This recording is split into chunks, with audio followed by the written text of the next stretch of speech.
Welcome to Chillin' 101. We hope this video helps. In this video, I will show how to make a map in Figma. First, open a new Figma file and set up your artboard to a common map aspect ratio, like 16:9.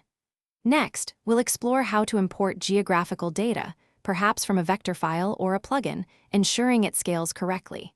Then, I'll guide you through using Figma's basic shape tools to outline continents, countries, or specific regions. This foundational step is crucial for building any custom map.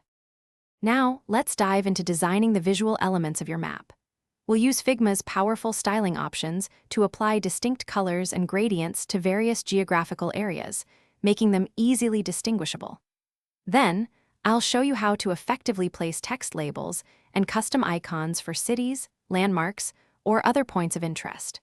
We'll also explore using auto layout to maintain consistent spacing and alignment, ensuring a professional and polished look for your map.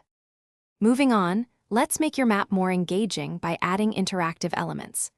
I'll demonstrate how to set up hover states for different regions, providing visual feedback when a user's cursor passes over them. We'll also learn to create clickable markers that reveal detailed information in a pop-up window when selected.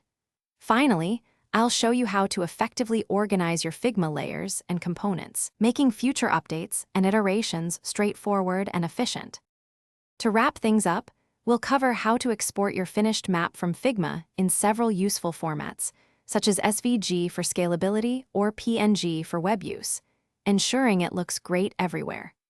We'll also briefly touch upon some advanced Figma plugins that can help you visualize complex geographical data or add more intricate details to your maps. Remember to check the description for a link to some fantastic leak-proof meal prep containers and other great deals. Thank you for watching. Thanks for watching. Consider subscribing if we helped you.